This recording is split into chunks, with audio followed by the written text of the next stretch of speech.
یہ سبھی ہمیں ایئر پولوشن دیتے ہیں، اس کے علاوہ کچھ نہیں دیتے، یعنی ہمارا ہوا جو ہے یہ آلودہ ہو جاتا ہے، جس سے لاکھوں قسم کی بیماریاں پھیل جاتی ہیں۔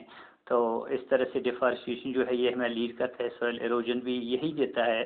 تو اس طرح سے ہم نے دیکھ لیا ہے کہ یہ ایڈورسلی افیکٹ کرتا ہے ہماری ایکو سسٹم پہ اور کاز کرتا ہے انوائرمنٹل پالوشن، یا ہم کہیں گے ڈیگریڈیشن۔ تیسرا پوائنٹ ہے یہاں پہ انڈسٹریلائزیشن۔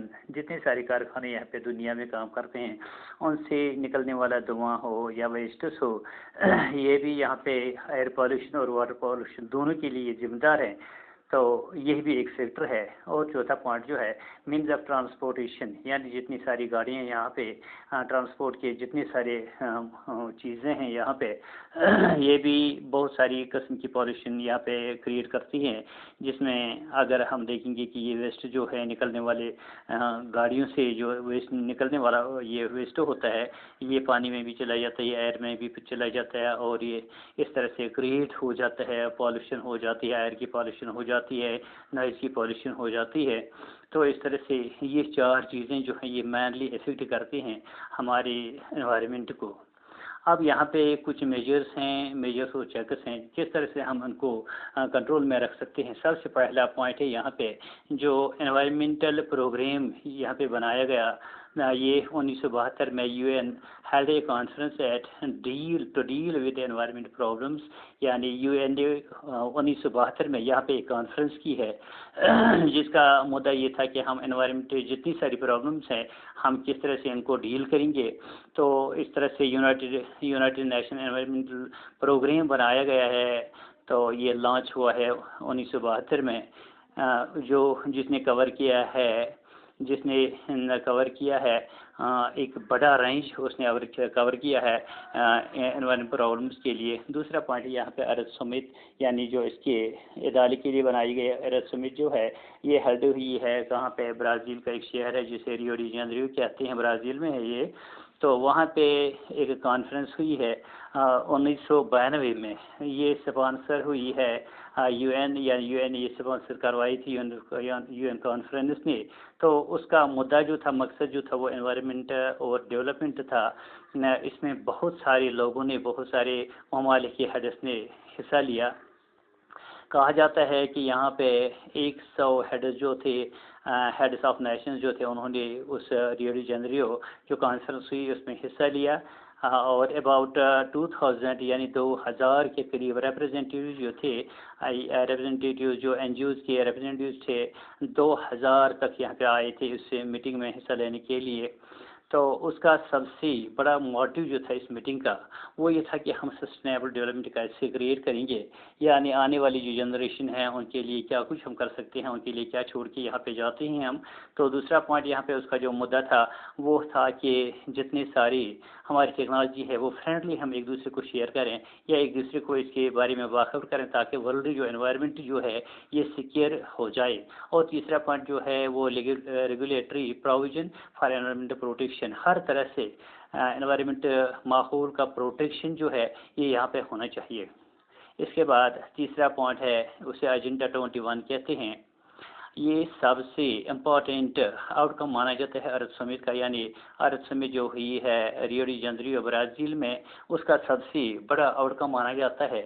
اس ایجنڈا کے مطابق یہ سجیسٹ کرتا ہے کہ اس سے پروٹیکشن جو انوائرمنٹ کی ہے، اور جتنے سارے یہاں پہ جنگلات یا باقی چیزیں کاٹی گئی ان کا ادارہ کرنے کے لیے ہمیں کیا کچھ کرنا چاہیے، کتنے سارے نئے پودے لگانے چاہیے، ہر طرف سے ہریالی ہونی چاہیے۔ اس کے لیے بہت سارے پروگرامز یہاں پہ شروع کیے گئے ہیں، جس طرح ہم دیکھتے ہیں کہ اس کو پروٹیکٹ کرنے کے یہاں پہ نرسریاں لگائی گئی ہیں، جنگلات نئے لگائے گئے ہیں، ہر طرح سے اس کو پروٹیکشن دی جاتی ہے۔ اس کے لیے ملازموں کا انتخاب کیا گیا ہے جن کو ایک معقول تنخواہ بھی دی جاتی ہے، تاکہ انوائرمنٹ جو ہے یہ کم سے کم اس کا تحفظ ہو جائے، اور اس کے علاوہ جو سوائل لاس یہاں پہ ہو جاتا ہے اس کو بچانے کے لیے یہاں پہ یہ اس کا مدعا تھا ایجنڈا 21۔ تو اس نے کہا، اس میں یہ کہا گیا کہ جتنی ساری زمین جو ہے اگر کہیں پہ ناجائز طریقے سے یہ زمین نکالی جاتی ہیں یا کہیں پہ ریت نکالی جاتی ہے دریاؤں سے باقی چیزوں سے، تو اس سے یہ زمین جو ہے کھسک جاتی ہے، آہستہ آہستہ کم ہو جاتی ہے۔ تو اس کو بین لگانے کے لیے یہاں پہ بہت سارے چیکس اور ریمیڈیل میجرز کیے گئے ہیں۔ تو اس طرح سے اگر یہ چیزیں ہو جائے تو یہاں پہ پریونٹ ہوگا ایئر پالوشن جو ہے یا واٹر پالوشن جو یہ پریونٹ ہوگا، اس کا پروٹیکشن یہاں پہ ہوگا۔ اس کے بعد چہارم اور لاسٹ پوائنٹ جو ہے ریو ڈی جنریو 20 سمٹ جو ہے یہاں پہ یہ ہیلڈ ہوئی ہے 2012 جون میں ریو ڈی جنریو کے مقام پہ۔ اس ریو کا مطلب یہ تھا، اس میں 20 پروگرام 20 پوائنٹس جو تھے یہ نگراں تھے، اسے 20 کہتے ہیں۔ یہ بگیسٹ سمٹ ہوئی ہے پورے ورلڈ میں، جتنا کہ یو این نے اسے پہلے کبھی آرگنائز نہیں کیا تھا۔ اس اتنی ساری بڑی سمٹ میں 40,000 کے قریب انوائرمنٹلسٹ جو تھے اور 10,000 کے قریب جو گورنمنٹ آفیشلز تھے وہ گیدر ہوئے، وہ یکجا ہوئے ہیں۔ اس میں پولیٹیشنز بھی تھے، لگ بھگ پولیٹیشنز جو تھے 190 کنٹریز نیشنز کے تھے۔ تو انہوں نے ایک میٹنگ وہاں پہ کی ہے، تو جس کا سربراہ جو تھا وہ یو این جنرل سیکرٹری اس وقت کا تھا، تو وہ تھا بان کی مون۔ تو اس نے کہا ٹو امپورٹنٹ ٹو فیل، یہ بہت ہی ناممکن ہے کہ یہ میٹنگ جو یہاں پہ ہوئی ہے یہ فیل ہوگی یا اس کا کوئی اچھا نتیجہ نہیں نکلے گا۔ تو اس نے کہا کہ یہ سب سے امپورٹنٹ میٹنگ جو ہے 190 کنٹریز جو نیشنز اس میں حصہ لے رہے ہیں، یہ ایک بڑی کامیابی ہے ہماری۔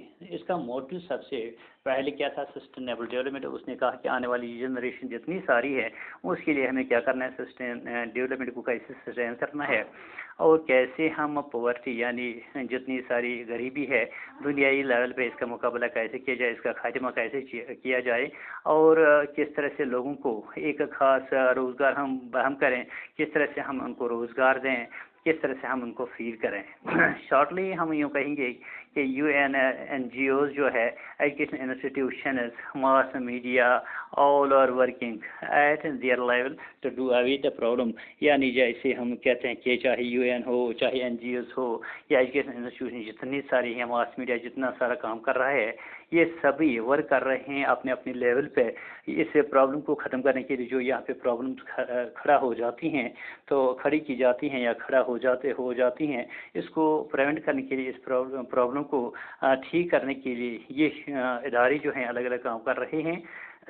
اتنا ہی نہیں بلکہ جو آنے والی پیڑھی جو ہے، جنریشن جو ہے، اس کو اویکن کرنا ہے، اس کو باخبر کرنا ہے کہ یہاں پہ انوائرمنٹل جتنی ساری پرابلمس ہیں ان کے بارے میں ان کو پہلے ہی خبردار کیا جاتا ہے کہ آپ کیسے کمپیٹ کریں گے ان پرابلم کے ساتھ۔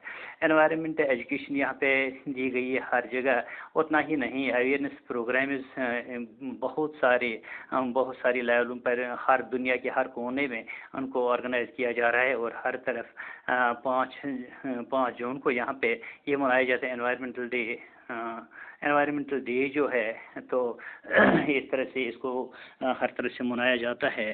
اتنا ہی نہیں بلکہ آج ہم دیکھتے ہیں کہ بچوں کو باخبر کرنے کے لیے ہر ایک سکول میں درجہ اول سے لے کر یعنی یو کے جی یا نرسری سے لے کر جتنا کچھ اسٹینڈرڈ ہے اس میں اس سبجیکٹ کو مینلی امپورٹنٹ وہاں پہ رکھا گیا ہے، جس سے ہم کیا کہتے ہیں، جس سے ہم انوائرمنٹ اور اویئرنیس کہتے ہیں۔ یعنی ایجوکیشن جو ہیں، ایجوکیشن انسٹیٹیوشنز میں جس کے لیے سبجیکٹ دیے گئے تاکہ جو بچے ہیں یہاں پہ اسٹارٹ سے ہی اس سے باخبر رہیں کہ کتنی ساری پرابلمس ہوتی ہیں ہمارے انوائرمنٹ میں، اور اس کو ختم کرنے کے لیے، ان کا مقابلہ کرنے کے لیے ہمیں کیا کچھ کرنا چاہیے۔ And this was done for today, thank you lot.